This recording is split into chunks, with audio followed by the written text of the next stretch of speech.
Selamat datang di Senandika Filsafat, ruang perenungan tempat kita belajar memahami hidup, bukan sekadar menjalaninya. Dunia modern penuh dengan kebisingan, tuntutan, dan kekhawatiran. Pikiran kita sering terombang-ambing, terburu oleh hal-hal yang di luar kendali kita. Disinilah filsafat, khususnya stoikisme, memberi cahaya. Ia mengingatkan bahwa ketenangan bukanlah hadiah dari keadaan, melainkan keterampilan yang dilatih dari dalam diri. Marcus Aurelius pernah menulis, ketenangan datang ketika kamu berhenti berdebat dengan realitas. Artinya, saat kita berhenti melawan apa yang tidak bisa kita ubah, kita menemukan kedamaian. Senandika Filsafat hadir untuk menemani Anda, melatih pikiran agar tetap teguh, meski badai datang silih berganti. Di sini, kita akan membicarakan cara berpikir jernih, mengendalikan emosi, dan meraih ketenangan yang tidak mudah diguncang. Bukan dengan lari dari masalah, tetapi dengan menguatkan diri menghadapi kehidupan sebagaimana adanya. Poin 1. Bangun rutinitas harian yang sederhana. Ketika kita berbicara tentang ketenangan pikiran, banyak orang sering mengaitkannya dengan meditasi, liburan, atau kegiatan tertentu yang dilakukan hanya ketika pikiran sudah terlalu penat. Namun ketenangan sejati tidak datang dari sesuatu yang tiba-tiba, apalagi dari pelarian sesaat. Ketenangan adalah hasil dari keteraturan, dari kebiasaan kecil yang dibangun secara konsisten. Disinilah pentingnya sebuah rutinitas harian yang sederhana. Marcus Aurelius, seorang kaisar sekaligus filsuf stoik, menjalani hidup yang penuh tekanan, keputusan besar, dan beban kepemimpinan yang hampir tidak bisa dibayangkan. Namun ia tetap menekankan pentingnya disiplin dalam keseharian. Bagi seorang stoik, rutinitas bukan sekadar jadwal, melainkan latihan untuk menyiapkan diri menghadapi dunia yang kacau. Rutinitas adalah jangkar yang menahan kita agar tidak hanyut dalam gelombang kehidupan yang tak terduga. Rutinitas sederhana bisa dimulai sejak pagi.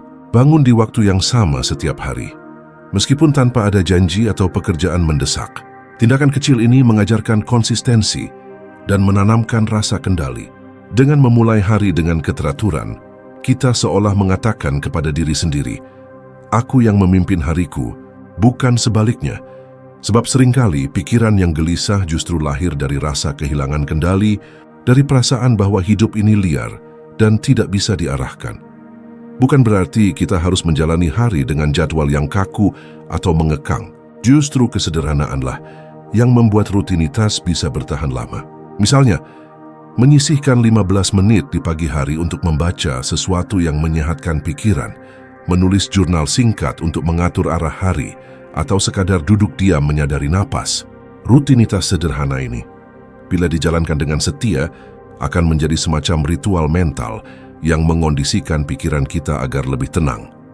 Seneca pernah menulis bahwa hidup yang kacau adalah hidup yang dibiarkan tanpa arahan. Ia mengingatkan bahwa orang yang tidak mengatur waktunya dengan baik akan menjadi budak dari keadaan. Rutinitas sederhana adalah bentuk perlawanan terhadap kekacauan itu.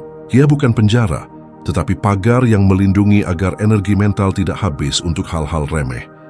Bayangkan seorang prajurit yang setiap hari melatih gerakan yang sama. Gerakan itu mungkin tampak kecil, tetapi justru karena pengulangan yang setia, ia mampu menghadapi situasi genting dengan tenang. Demikian pula dengan pikiran kita. Saat terbiasa menjalani rutinitas sederhana, kita sedang melatih mental untuk tetap teguh meski dihadapkan pada hal-hal yang tidak terduga. Namun, ada hal yang perlu kita garis bawahi. Rutinitas bukan tentang banyaknya kegiatan, melainkan tentang kualitas dan kesadaran di dalamnya.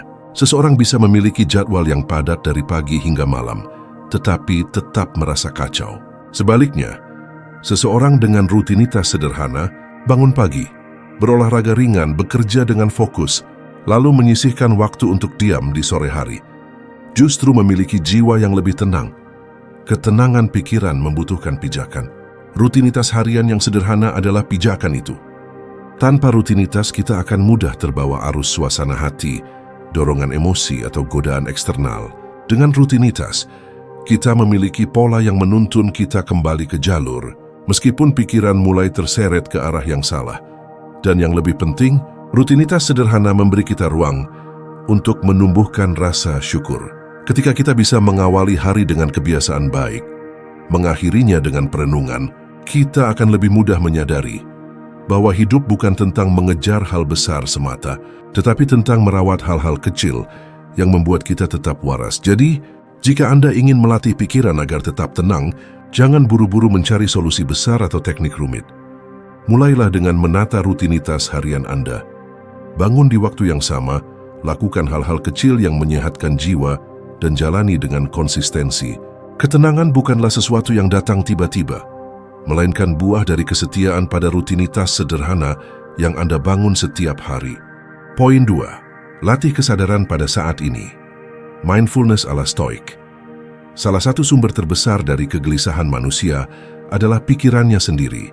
Lebih tepatnya, kebiasaannya untuk melayang ke masa lalu atau berlari terlalu jauh ke masa depan. Kita sering terjebak dalam lingkaran penyesalan, mengulang-ulang kesalahan yang sudah terjadi, atau terjerat dalam kecemasan, membayangkan hal-hal buruk yang bahkan belum tentu datang. Padahal hidup hanya ada di satu titik, saat ini. Itulah sebabnya, bagi filsuf Stoik, melatih kesadaran pada momen kini adalah salah satu jalan paling penting menuju ketenangan. Marcus Aurelius, dalam Meditations menulis dengan tegas, jangan biarkan dirimu terhanyut oleh masa lalu atau dikuasai oleh masa depan. Hidupmu hanya berlangsung sekarang. Gunakan itu sebaik-baiknya. Kalimat sederhana ini menyimpan pelajaran mendalam bahwa ketenangan bukan soal mengendalikan waktu, melainkan mengarahkan perhatian ke waktu yang benar-benar nyata, yaitu momen ini. Mindfulness dalam pandangan Stoik bukan sekadar teknik pernapasan atau meditasi dalam arti modern, melainkan sikap mental untuk hadir sepenuhnya.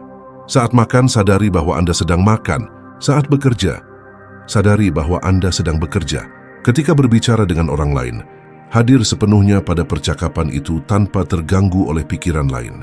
Dengan cara ini, kita menghentikan kebiasaan pikiran yang gemar melompat ke berbagai arah, dan sebaliknya, menenangkan arusnya dengan fokus yang jernih. Bayangkan seseorang sedang duduk menikmati secangkir teh. Jika pikirannya sibuk memikirkan kegagalan kemarin, ia kehilangan rasa teh itu. Jika pikirannya berlarian pada kekhawatiran esok, ia pun kehilangan momen itu. Tetapi jika ia hadir penuh, ia benar-benar merasakan hangatnya cangkir aroma teh dan kesederhanaan yang menenangkan.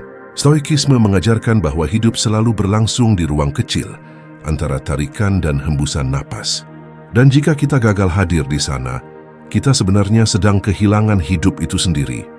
Epictetus juga menegaskan pentingnya mengarahkan pikiran. Ia berkata, ketika sesuatu mengganggumu, yang mengganggumu bukanlah peristiwa itu sendiri, melainkan penilaianmu terhadapnya. Artinya, banyak kecemasan yang kita rasakan bukan berasal dari kenyataan yang sedang terjadi, melainkan dari pikiran yang mengembara, membesar-besarkan bayangan masa depan, atau menyesali bayangan masa lalu. Dengan berlatih hadir di saat ini, kita belajar melihat sesuatu apa adanya, tanpa tambahan dramatis dari pikiran kita. Kesadaran pada saat ini juga membuat kita lebih bijak dalam menggunakan waktu. Berapa banyak orang yang sibuk menunda? Mereka berkata, nanti saya akan hidup dengan tenang, nanti saya akan mulai bersyukur, nanti saya akan berubah. Padahal, nanti tidak pernah pasti. Yang kita miliki hanya sekarang. Seneca mengingatkan dalam tulisannya, sementara kita menunggu hidup, hidup itu sendiri sudah berjalan. Jika kita tidak hadir di dalamnya, hidup ini akan lewat begitu saja, meninggalkan kita hanya dengan penyesalan. Melatih kesadaran pada momen kini bukanlah hal yang mudah. Pikiran manusia diciptakan untuk bergerak, menganalisis, dan merencanakan. Namun justru karena itu, kita perlu melatihnya untuk kembali. Caranya sederhana. Ketika menyadari pikiran berlari, tarik kembali dengan lembut. Perhatikan napas, rasakan tubuh, sadari apa yang sedang Anda lakukan. Lakukan ini berulang-ulang, hingga menjadi kebiasaan. Ketenangan bukan berarti tidak ada masalah. Ketenangan berarti meski ada masalah, kita mampu hadir sepenuhnya, tidak hanyut, tidak melompat jauh ke kemungkinan-kemungkinan yang membuat pikiran panik. Dengan hadir di saat ini, kita lebih jernih melihat apa yang bisa dilakukan tanpa terbebani bayangan yang tidak nyata. Maka, jika Anda ingin melatih pikiran agar tetap tenang, jangan biarkan diri Anda hidup di luar jangkauan. Hentikan kebiasaan pikiran yang gemar berlari ke masa lalu dan masa depan. Hadirlah di sini sekarang. Rasakan napas Anda. rasakan langkah Anda, rasakan keberadaan Anda. Karena hanya dengan cara itu, Anda benar-benar hidup. Dan disitulah ketenangan sejati bermula. Poin 3. Ubah perspektif terhadap masalah. Setiap orang tanpa terkecuali akan berhadapan dengan masalah.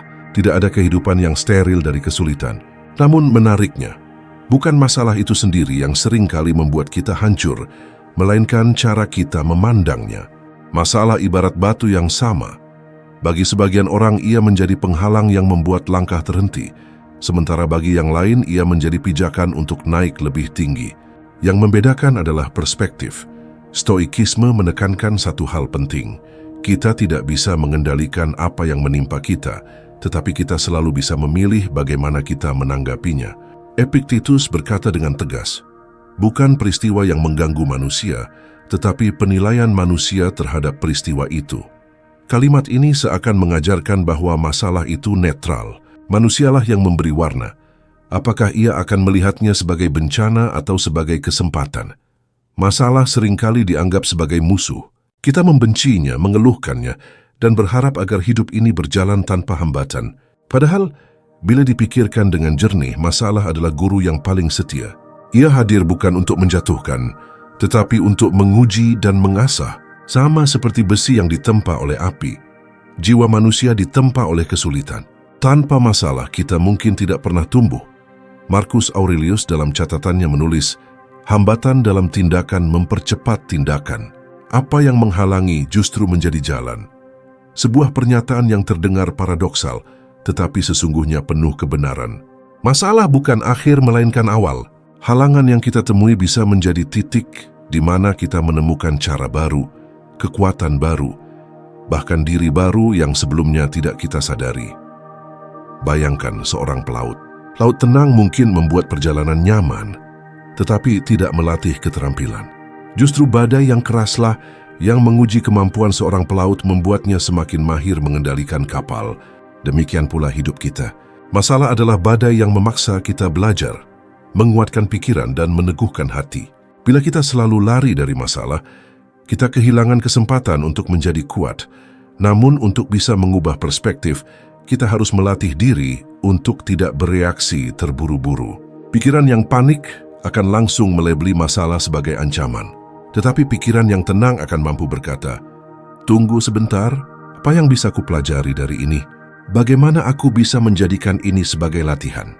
Dengan demikian, masalah yang sama yang membuat orang lain terpuruk bisa menjadi batu loncatan bagi kita.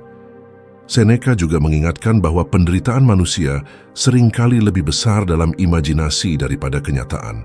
Kita sering membesar-besarkan masalah, menambahkan rasa takut, hingga ia tampak lebih mengerikan dari sebenarnya.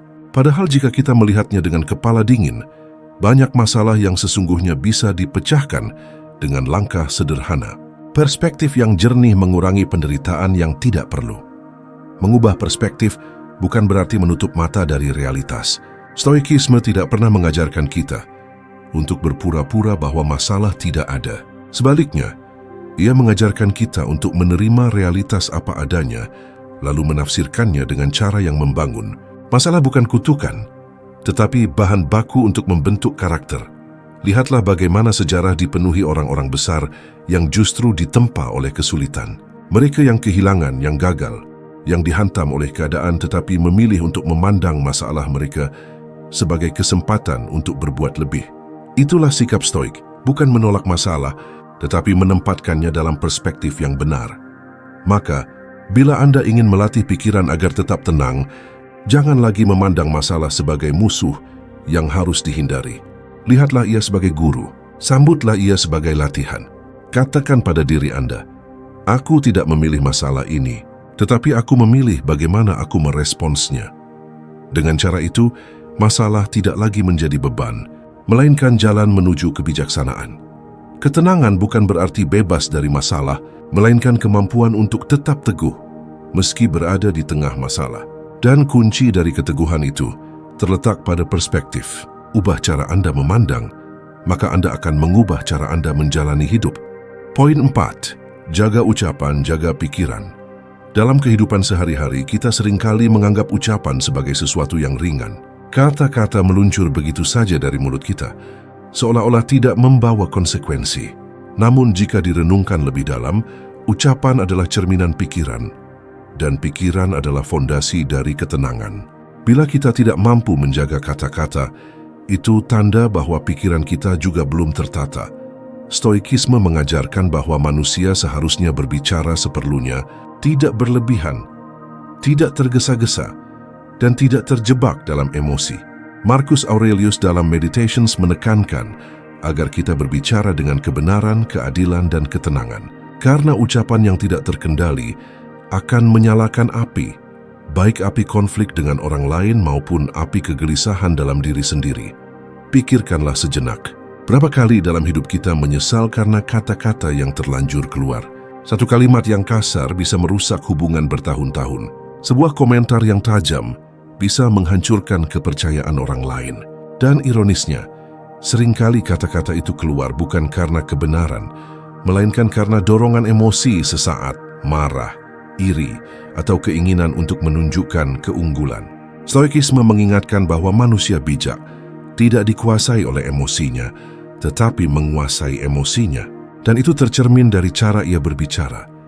Menjaga ucapan bukan berarti membungkam diri sepenuhnya. Diam memang emas, tetapi ada kalanya kata-kata diperlukan untuk memberi arahan menenangkan atau menegakkan keadilan. Yang ditekankan adalah kualitas, bukan kuantitas. Ucapan yang jernih lahir dari pikiran yang jernih. Sebaliknya, ucapan yang kacau lahir dari pikiran yang kalut.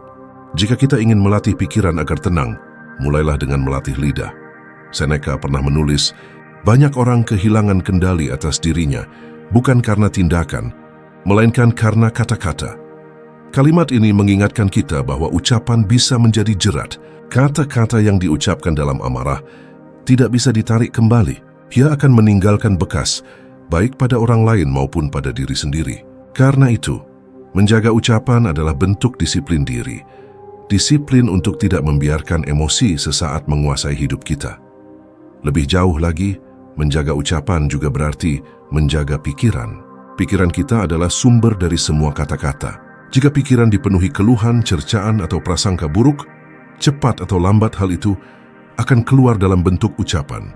Sebaliknya, jika pikiran dilatih untuk bersyukur, melihat kebaikan, dan berpikir dengan jernih, maka ucapan kita pun akan membawa kedamaian, bukan kerusakan. Bayangkan seorang bijak yang menghadapi hinaan. Ia bisa saja membalas dengan kata-kata pedas, tetapi itu hanya menambah api. Sebaliknya, ia memilih untuk menahan diri, bahkan mungkin membalas dengan ketenangan atau diam. Bukan karena ia lemah, tetapi karena ia tahu bahwa ketenangan lebih berharga daripada kemenangan dalam perdebatan kosong. Stoikisme mengajarkan bahwa ketenangan batin lebih penting daripada sekadar memenangkan argumen. Di era modern, menjaga ucapan juga berarti menjaga apa yang kita tulis. Media sosial menjadikan jari kita sama berbahayanya dengan lidah.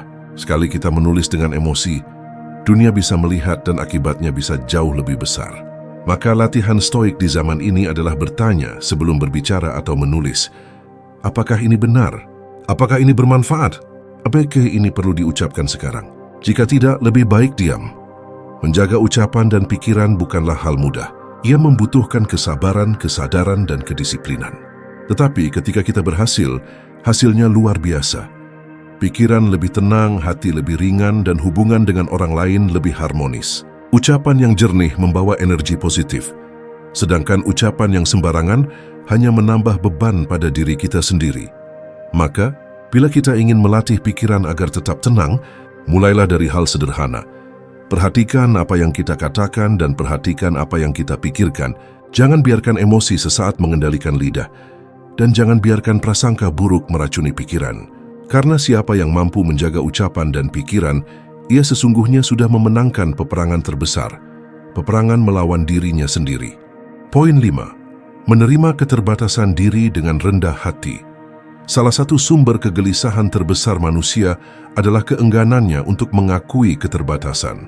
Kita sering merasa harus bisa melakukan segalanya, harus selalu kuat, harus selalu benar, harus selalu tampak sempurna. Namun kenyataannya manusia bukanlah makhluk tanpa celah. Kita memiliki kekurangan. Kita terbatas oleh waktu, oleh tenaga, bahkan oleh nasib. Ketika kita berusaha menolak kenyataan ini, kita justru menciptakan penderitaan yang tidak perlu. Stoikisme mengajarkan bahwa ketenangan lahir dari keselarasan dengan alam dan bagian dari alam adalah keterbatasan manusia itu sendiri. Marcus Aurelius dalam Meditations menulis, "Kamu hanyalah manusia. Jangan berharap sesuatu yang mustahil dari dirimu sendiri." Kata-kata ini terdengar sederhana, tetapi menyimpan kebijaksanaan mendalam. Bahwa menerima diri bukan berarti menyerah, melainkan memahami batasan yang wajar dan hidup selaras dengannya. Banyak orang kehilangan ketenangan karena menuntut hal yang tidak realistis dari dirinya. Mereka ingin selalu sukses tanpa pernah gagal. Mereka ingin selalu dipuji tanpa pernah dikritik. Mereka ingin tubuhnya kuat selamanya tanpa pernah sakit. Semua itu adalah ilusi. Hidup tidak bergerak sesuai keinginan kita, melainkan sesuai dengan hukum alam. Ketika kita bersikeras menolak hukum itu, kita sedang berperang melawan kenyataan. Dan dalam perang melawan kenyataan, manusia pasti kalah. Menerima keterbatasan bukan berarti pasrah tanpa usaha. Stoikisme tidak mengajarkan fatalisme buta. Sebaliknya, ia mengajarkan kita untuk berusaha sebaik mungkin dalam ruang kendali yang kita miliki, lalu menerima dengan lapang dada apapun hasilnya. Epictetus menegaskan, tugasmu hanyalah berusaha dengan baik, hasilnya bukan urusanmu. Inilah kebijaksanaan yang membebaskan. Kita tetap bekerja keras, tetapi kita tidak menyiksa diri dengan harapan yang mustahil. Kerendahan hati adalah pintu menuju penerimaan. Dengan rendah hati, kita mengakui bahwa kita tidak selalu tahu, tidak selalu benar, dan tidak selalu mampu. Sikap ini justru menenangkan, karena kita tidak lagi terbebani oleh tuntutan untuk menjadi sosok yang sempurna. Orang yang rendah hati tidak malu mengakui kesalahannya, tidak takut untuk belajar, dan tidak silau oleh pujian. Ia berjalan dengan tenang, karena ia tahu siapa dirinya, dengan segala kelebihan dan kekurangannya. Seneca menulis, manusia yang bijak tidak pernah mengeluh bahwa dirinya tidak sempurna, tetapi ia bersyukur atas kemampuan yang ia miliki, dan ia menggunakannya dengan sebaik-baiknya. Kalimat ini mengingatkan kita bahwa fokus seharusnya bukan pada kekurangan yang tak terhindarkan, melainkan pada potensi yang bisa dijalankan. Dengan menerima keterbatasan, kita justru bisa memanfaatkan apa yang ada dengan lebih optimal. Bayangkan seorang musisi yang kehilangan salah satu inderanya. Ia bisa saja larut dalam kesedihan karena keterbatasan itu. Tetapi jika ia memilih untuk menerima dan beradaptasi, ia bisa menemukan cara baru untuk mengekspresikan musik. Hidup manusia penuh dengan contoh serupa. Keterbatasan seringkali justru melahirkan kreativitas, ketabahan dan kekuatan batin yang tidak akan muncul bila segalanya berjalan mulus.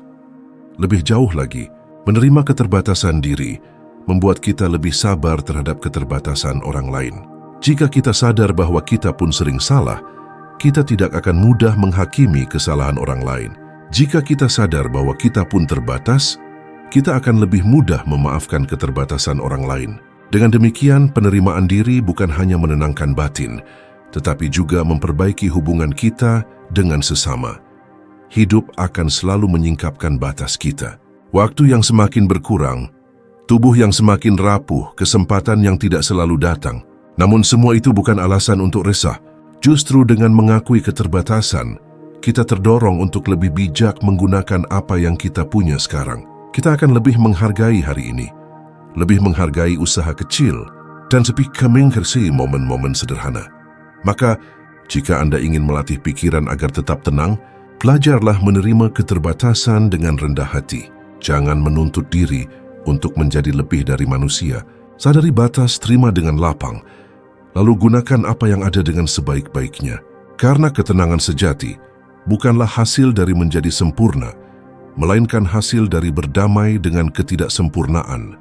Poin 6. Pisahkan identitas dari penilaian orang. Seringkali kita merasa gelisah bukan karena apa yang benar-benar terjadi, melainkan karena apa yang orang lain katakan tentang kita. Manusia sejak dahulu adalah makhluk sosial. Kita hidup dalam jaringan hubungan, saling berbagi peran dan saling menilai. Namun bila kita tidak hati-hati, kita akan menyerahkan kendali penuh atas ketenangan batin kepada lidah orang lain. Seakan-akan nilai diri kita hanya sebesar opini mereka. Dan disinilah kegelisahan lahir. Ketika kita berusaha keras agar selalu tampak baik di mata orang, padahal mata mereka tidak pernah sepenuhnya bisa kita kendalikan. Filsafat Stoik mengingatkan kita pada satu prinsip mendasar. Yang ada dalam kendali kita hanyalah pikiran, pilihan, dan tindakan kita. Sementara penilaian orang lain, reaksi mereka, bahkan rasa suka atau benci mereka terhadap kita, semua itu bukan milik kita. Epictetus pernah berkata, "Jika kamu ingin menjadi bijak, jangan menaruh harga dirimu di tangan orang lain." Maksudnya sederhana, namun dampaknya begitu mendalam. Jika identitas kita melekat pada pujian, kita akan hancur saat menerima caci. Jika kita hanya merasa bernilai ketika diakui, maka kita akan kehilangan arah ketika dicemooh. Di era modern, godaan untuk hidup dari penilaian orang semakin besar. Media sosial misalnya, menciptakan arena di mana setiap tindakan kita bisa dipublikasikan, lalu diberi tanda suka atau tidak suka, diberi komentar, bahkan dibandingkan dengan orang lain. Banyak orang mulai mengukur keberhargaan dirinya dari angka, jumlah pengikut, jumlah like, jumlah komentar positif. Padahal angka-angka itu tidak pernah bisa menetapkan nilai sejati seseorang. Nilai itu tumbuh dari integritas, dari kualitas karakter, dari keteguhan hati dalam menghadapi hidup, bukan dari simbol-simbol digital yang bisa naik turun kapan saja. Memisahkan identitas dari penilaian orang bukan berarti kita menutup telinga sepenuhnya, bukan berarti kita menolak kritik atau menutup diri dari nasihat. Justru sebaliknya, kita perlu bijaksana dalam menyaring. Kritik yang membangun bisa menjadi cermin. Tapi cermin tidak pernah menentukan siapa kita. Ia hanya menunjukkan pantulan. Yang menentukan siapa kita adalah pilihan kita sendiri. Apakah kita akan tumbuh, belajar, atau justru terjebak dalam rasa sakit hati? Bila kita terlalu menggantungkan diri pada penilaian orang, maka kita akan hidup seperti budak. Bayangkan seorang aktor di panggung teater yang terus-menerus mengubah gaya aktingnya hanya karena takut penonton bosan. Pada akhirnya ia kehilangan keaslian. Demikian pula kita. Jika setiap langkah hanya ditentukan oleh bagaimana orang menilai, maka kita kehilangan jati diri. Ketenangan sejati datang ketika kita berani berkata, "Aku tahu siapa diriku," bahkan jika orang lain tidak melihatnya. Kita tidak perlu menjadikan semua orang hakim atas hidup kita. Hakim sejati adalah nurani kita sendiri. Selama kita berjalan sesuai dengan nilai yang kita yakini benar, selama kita berusaha menjadi manusia yang jujur, adil, dan teguh, maka opini orang lain hanyalah suara latar yang lewat begitu saja. Marcus Aurelius, seorang kaisar sekaligus filsuf Stoik, pernah menulis dalam catatan pribadinya, "Manusia selalu punya pendapat, tapi mereka tidak pernah bisa menyentuh jiwa kita, kecuali kita sendiri yang mengizinkan." Kata-kata ini adalah pengingat agar kita menjaga batas antara dunia luar dengan batin kita. Biarlah dunia berkata apa yang mereka mau. Kita tidak bisa menghentikan lidah orang, tetapi kita bisa mengendalikan hati agar tidak berguncang. Oleh sebab itu, belajarlah meletakkan nilai diri pada hal-hal yang kokoh. Kebijaksanaan, keberanian, keadilan, dan pengendalian diri. Itu semua adalah pilar yang tak bisa runtuh hanya karena cemooh. Bila identitas kita berakar pada kebajikan, maka badai opini tak akan mampu menggoyahkannya. Namun bila kita mendirikan identitas di atas pujian, maka sedikit saja kritik akan membuatnya roboh. Hidup menjadi jauh lebih ringan ketika kita tidak lagi berlomba memenuhi ekspektasi semua orang. Sebab sejatinya, ekspektasi itu tidak pernah selesai. Hari ini orang ingin kita begini, besok mereka ingin kita begitu. Jika kita terus mengikuti, kita hanya akan lelah. Maka tenangkanlah pikiran dengan membebaskan diri dari belenggu itu. Hiduplah dengan kesadaran bahwa kita tidak pernah bisa mengendalikan apa yang orang pikirkan, tapi kita selalu bisa mengendalikan bagaimana kita menilai diri sendiri. Pada akhirnya, ketenangan lahir ketika kita berani menjadi otentik. Ketika kita tidak lagi mengejar topeng-topeng pengakuan, melainkan memilih berjalan tegak dengan identitas sejati kita. Dan itulah makna sebenarnya dari kebebasan dalam stoikisme. Bebas dari penilaian orang dan merdeka dalam menilai diri sendiri. Poin 7. Rawat tubuh untuk menenangkan pikiran.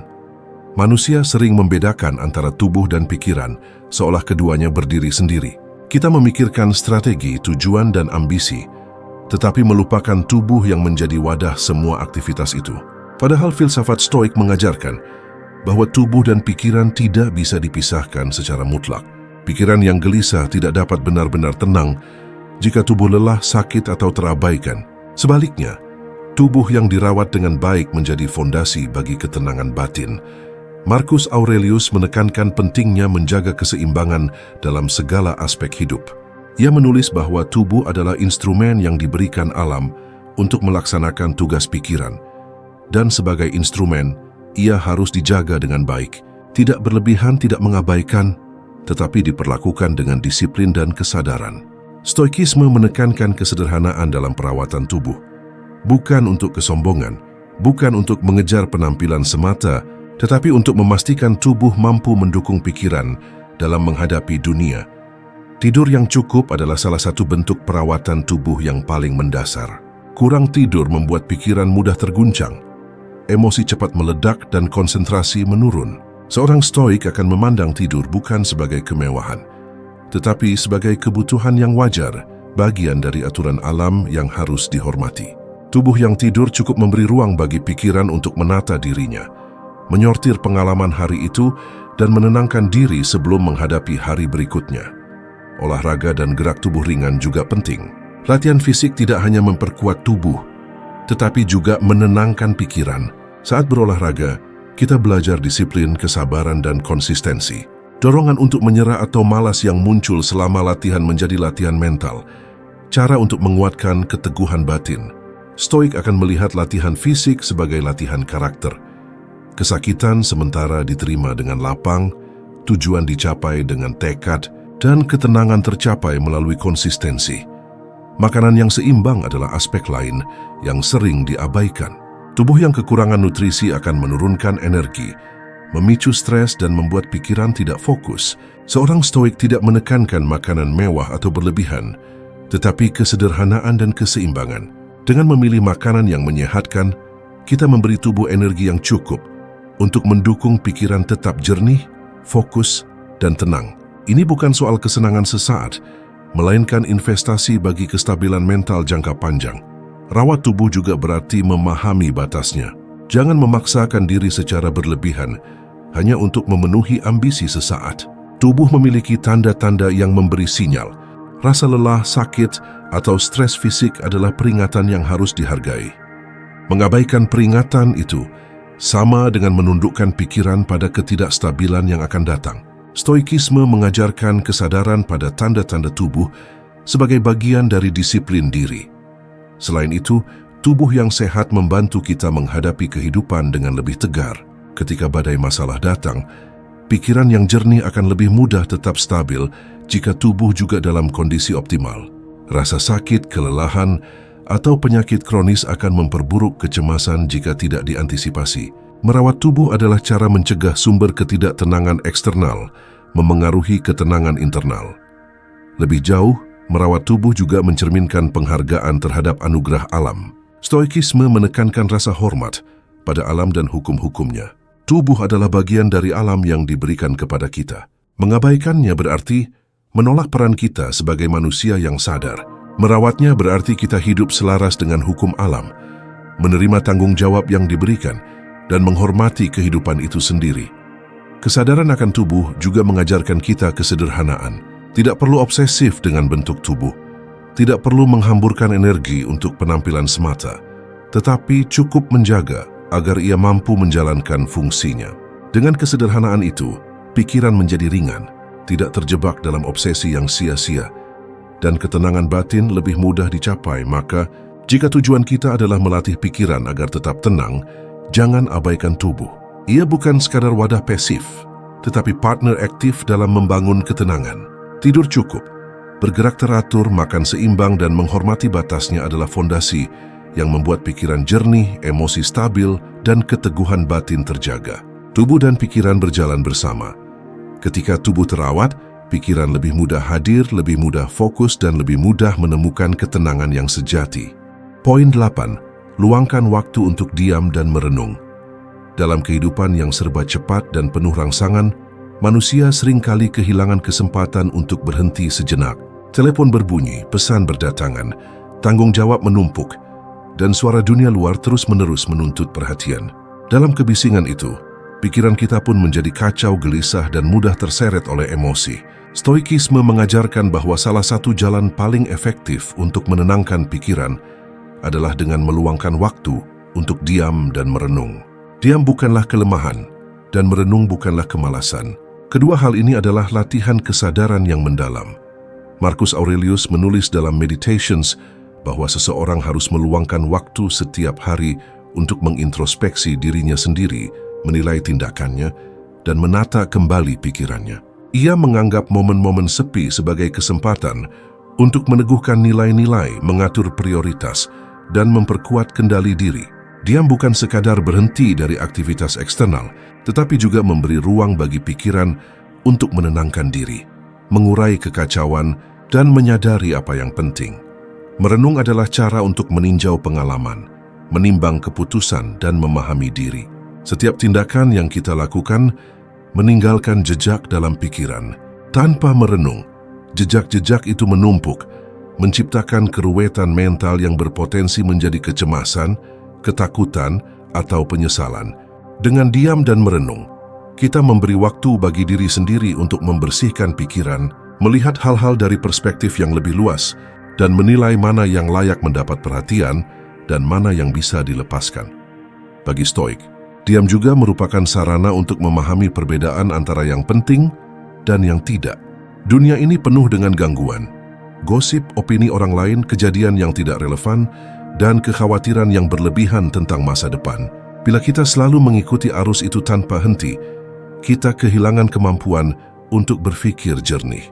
Diam memungkinkan kita menarik diri dari arus tersebut, menempatkan diri di posisi pengamat, dan memutus rantai kebingungan yang diciptakan oleh dunia luar. Epictetus menegaskan bahwa merenung adalah latihan untuk menenangkan jiwa. Dengan menenggelamkan diri sejenak dalam kesunyian, kita belajar mengamati pikiran sendiri tanpa terbawa arus emosi. Kita belajar membedakan antara apa yang benar-benar nyata dan apa yang hanya bayangan dari kekhawatiran atau harapan yang tidak pasti. Latihan ini membantu kita mengurangi impulsif, menahan diri dari reaksi berlebihan, dan membangun kestabilan batin. Selain itu, diam dan merenung memberi kesempatan untuk merumuskan tujuan dan meneguhkan nilai-nilai. Dalam keheningan, kita bisa menanyakan pada diri sendiri, apakah aku hidup sesuai prinsip yang kuyakini? Apakah tindakanku mencerminkan kebijaksanaan, keberanian, keadilan, dan pengendalian diri? Pertanyaan-pertanyaan sederhana ini, bila rutin dilakukan, menjadi fondasi mental yang kokoh untuk menghadapi tantangan dunia. Praktik merenung juga membantu kita menyadari keterbatasan waktu hidup. Tanpa momen diam, kita sering terbawa oleh rutinitas dan kesibukan, sehingga lupa menghargai hari-hari yang kita miliki. Stoikisme menekankan kesadaran bahwa hidup singkat, dan setiap hari adalah kesempatan untuk berlatih kebajikan dan menenangkan pikiran. Dia memberi kita ruang untuk menghargai waktu itu, mengatur langkah, dan menjalani hidup dengan lebih sadar. Di era modern, diam bisa menjadi sulit. Kebisingan dunia digital dan tuntutan sosial membuat kita jarang benar-benar sendiri dengan pikiran kita. Namun justru karena itulah latihan ini semakin penting. Menyisihkan waktu untuk duduk, menulis jurnal, berjalan tanpa tujuan, atau sekadar duduk diam dan mengamati napas adalah praktik sederhana yang dapat menguatkan ketenangan batin. Maka, bila tujuan kita adalah melatih pikiran agar tetap tenang, jangan remehkan kekuatan diam dan merenung. Dalam keheningan itu, kita menemukan ruang untuk berpikir jernih, menata emosi, meneguhkan nilai, dan menguatkan diri. Diam bukanlah kehilangan waktu. Diam adalah investasi bagi ketenangan, bagi kedewasaan, dan bagi kebijaksanaan hidup. Dengan meluangkan waktu untuk diam, kita membangun pondasi yang kuat bagi pikiran agar tetap tegar, fokus, dan damai di tengah riuhnya dunia. Hidup yang tenang bukanlah hasil dari keberuntungan, tetapi buah dari latihan dan kesadaran yang konsisten. 8 langkah stoik yang telah kita bahas, membangun rutinitas sederhana, melatih kesadaran saat ini, mengubah perspektif terhadap masalah, menjaga ucapan dan pikiran, menerima keterbatasan diri, memisahkan identitas dari penilaian orang, merawat tubuh, serta meluangkan waktu untuk diam dan merenung, adalah fondasi untuk pikiran yang teguh dan hati yang damai. Dengan menerapkannya, Anda tidak hanya belajar menghadapi tekanan hidup, tetapi juga menemukan kebebasan sejati dalam diri sendiri. Di Senandika Filsafat, kami mengajak Anda menjelajahi jalan bijak stoikisme, menanamkan ketenangan, dan membangun karakter yang kuat melalui filsafat yang relevan dengan kehidupan modern. Setiap video dirancang untuk memberi inspirasi praktis, latihan mental, dan wawasan yang bisa langsung diterapkan. Jika Anda ingin hidup lebih tenang, lebih fokus, dan lebih bermakna, jangan lewatkan konten kami. Tekan tombol subscribe, aktifkan notifikasi, dan bersama-sama kita belajar menghadapi dunia dengan ketenangan ala filsuf.